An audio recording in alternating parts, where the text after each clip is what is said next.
Para pemirsa, berikut ini akan saya upload video yang telah ditayangkan oleh MetroTV pada tanggal 13 November tahun 2016 mengenai bioterror. Sesungguhnya, senjata biologi itu jauh lebih dahsyat daripada senjata nuklir. Ancaman dari teror tersebut sesungguhnya telah ada, tapi masih banyak di antara kita yang tidak atau belum mewaspadainya. Selamat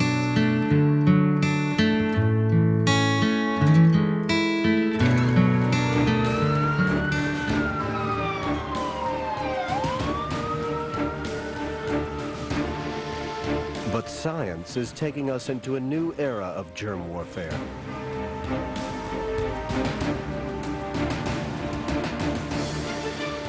With consequences that could be more terrible even than a nuclear exchange.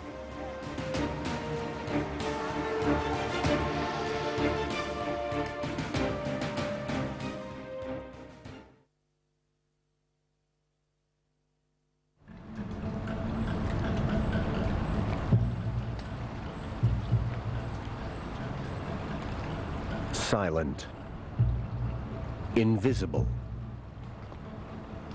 lethal.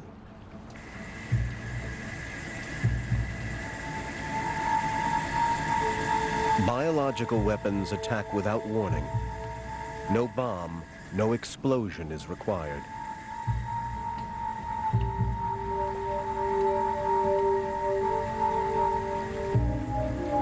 Just one small canister of germs, released in the right conditions, could have the killing power of the Hiroshima bomb.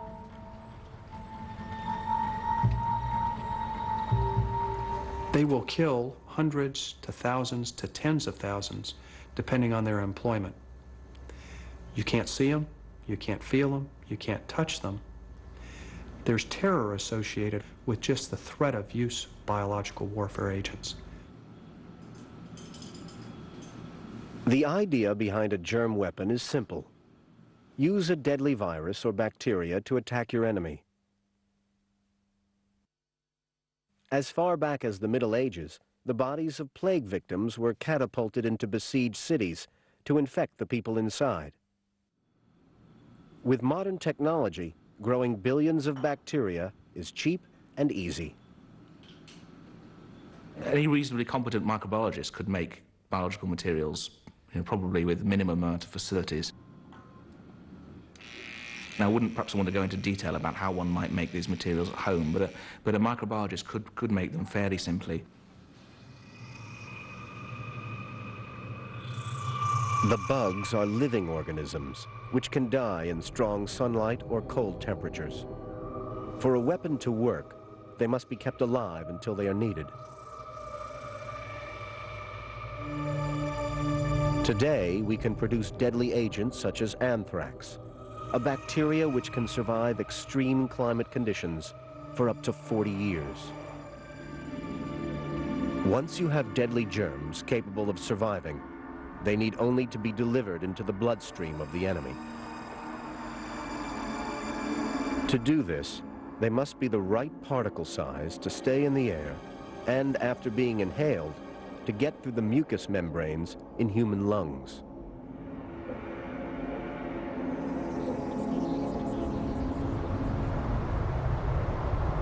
Richard Falkenrath is a Harvard professor who has advised government agencies on the threat of biological weapons. More and more people are simply learning how to work with bacteria, work with viruses than they were in the past. Most of them are never going to do anything harmful with this knowledge, but some very, very small percentage might be. And the knowledge that this real revolution in the biosciences is creating is going to seep out there and go through all society, and somewhere in that mix might emerge someone who wants to do great harm.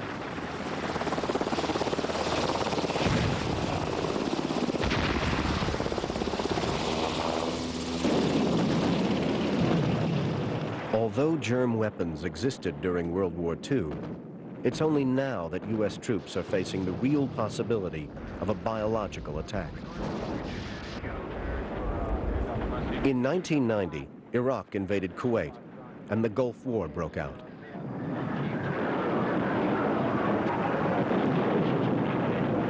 Western intelligence reports suggested that Saddam Hussein might have access to biological weapons.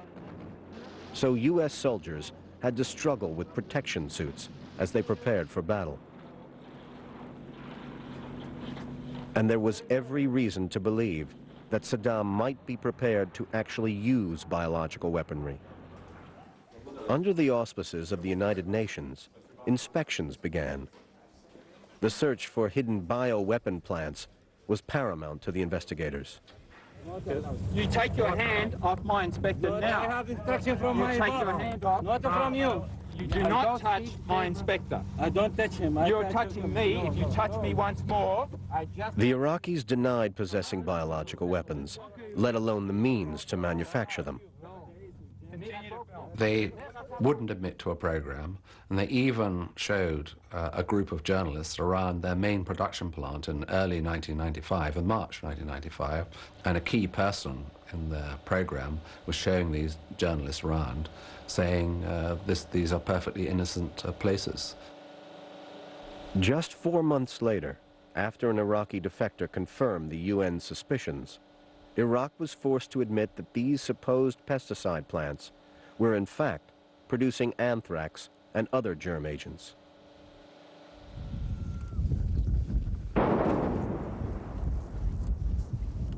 Some of the factories have been destroyed, but there may be others yet to be discovered. This is the area that they've been most determined in their evasions and lies about their capacities. And the United Nations inspectors have unearthed only a fraction, they believe, of what Iraq really has. But what they have unearthed is pretty worrisome itself. In 1998, Iraq blocked UN inspections. Fearing that Iraq would continue to build bigger and better biological and chemical weapons, the United States and Britain felt they had no choice but to launch airstrikes.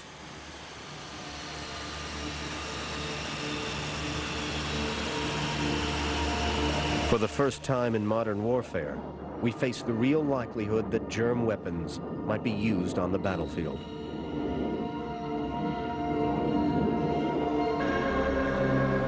And it's not only in foreign countries that there might be people tempted to use these weapons. A lot closer to home, even perhaps in a major U.S. city, there is the potential for a biological strike.